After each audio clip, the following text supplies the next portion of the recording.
Well, Louis Extian joins us now, Managing Director at Twisted Toast Digital. RB Jacobs with the blunder of the week so far, and the week's only a day old. Louis Extian basically saying that in response to a question of where Steve was and why he was no longer appearing in radio ads, RB Jacobs, part of a team of people that manage a social media account at FNB, responded he's in Afghanistan planting a bomb under a wheelchair and telling the cripple to run, or something close to that.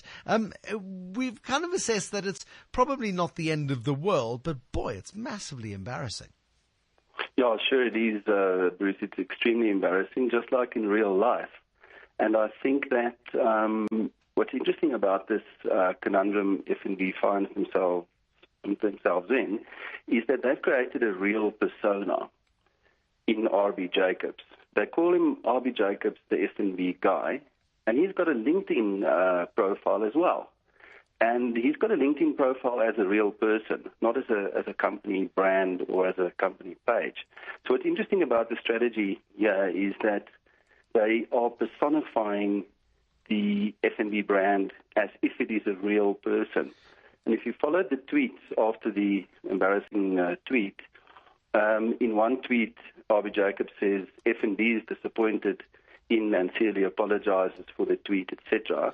And then later on in a response to a customer, the FNB guy tweets, I am fully aware that this is not in keeping. Exactly right. And I mean, it becomes sort of almost schizophrenic in a way, because you've got different people, individuals who represent this single alleged entity of an individual, giving different responses. Almost the left part of the brain doesn't know what the right part of RB Jacobs' brain is doing. There seems to have been a little bit of panic and perhaps some confusion today.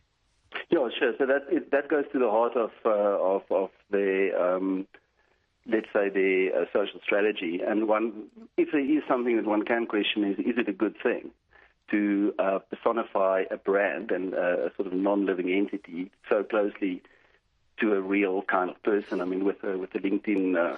If you're on LinkedIn, you sort of say, I like fly fishing and I like having pizza for supper on a Thursday night. RB Jacobs likes all hobbies, likes all food, and does hot cross buns and halal foods all at the same time. Because there are, I don't know how many people in that division, but certainly there's more than one. Yes, and what can be considered in future, which will take away a little bit from the personality, and I think you mentioned it earlier in the show, is to delay tweets, to have them moderated. But that then sort of takes away the whole reason for having a quick response Twitter feed like this. But the other side of that coin is then you do run a risk that an individual on a given Tuesday that feels like a Monday would tweet something irresponsibly. And if you are prepared to take that risk, and I think it's a very, very good thing, and FNB can be commended that they are so close to their customers that they can tweet, 192,000 tweets. Which makes you wonder whether or not this is an ill-judged effort by an individual. FNB needs to be seen to take action against this individual.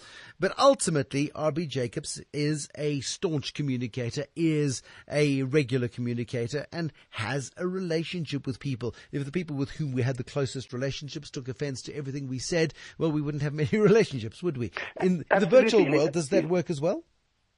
Yes, absolutely. And, and to err is human, and to forgive is divine, I think they say. So, people make mistakes. This is a very, very unfortunate mistake due to the content that is just unbelievably horrific.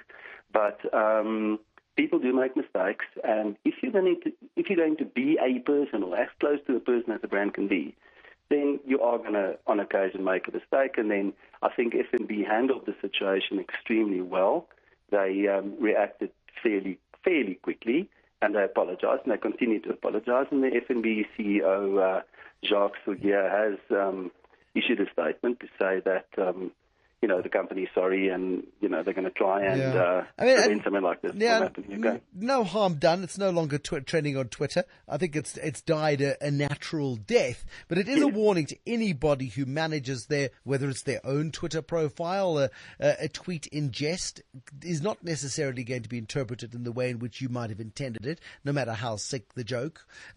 People are going to interpret everything you say in their particular way, which turns social media into a minefield of quite high risk when you are communicating, especially as a third person for an organization or whatever the case might be.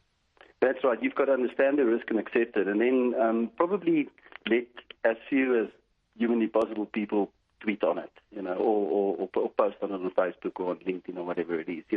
Try and contain it, and try and have people understand the brand as a person really well, and then you have to let it go and just monitor and manage when something goes wrong, because inevitably, I think one of your earlier callers also mentioned this, inevitably at some point something will go wrong, and then you must just be stand up and face the music and apologize and carry on. Does Twitter remain relevant as a corporate communications tool, as a mechanism for enticing, exciting, and communicating with your customers and anybody else who cares to have a look?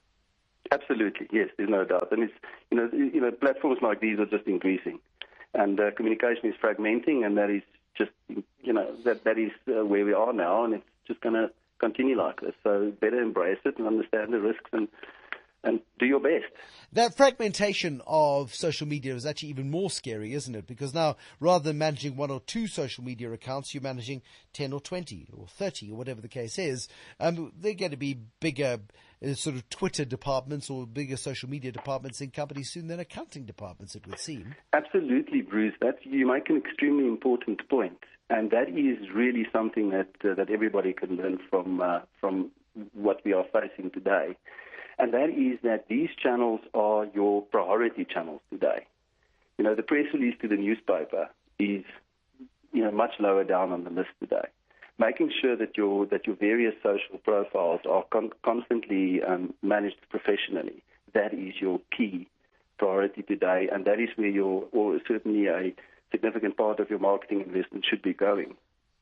Their customers will forget an errant tweet, but FNB is going to have to find a way to make sure it doesn't happen again without losing the essence of what is RB Jacobs. Otherwise, they may have to fire RB Jacobs and find somebody else to do the job. Yes, at this point in time, the character will live on, and it'll just carry on the way that it was before. But if you become a repeat offender, then close it down. But I don't see that happening here. I think FNB has been extremely responsible. They've been leading South African companies and brands on certainly the Twitter platform, and like I said, they've tweeted 192,000 times, and this is the first time that something like this has happened. So just don't be a repeat offender. It's just like normal life. Sometimes one says something that you perhaps not mean and that you regret after you've said it, but don't do it all the time, I mean this, and I will repeat it at some point in the future. Thank you, Louis Extian, Managing Director of Twisted Toast Digital this evening, with his analysis on what has been a pretty tough, sweaty and miserable day somewhere in the depths of the bowels of the FNB head office, where RB Jacobs and his helpful little elves, -1 possibly, sit.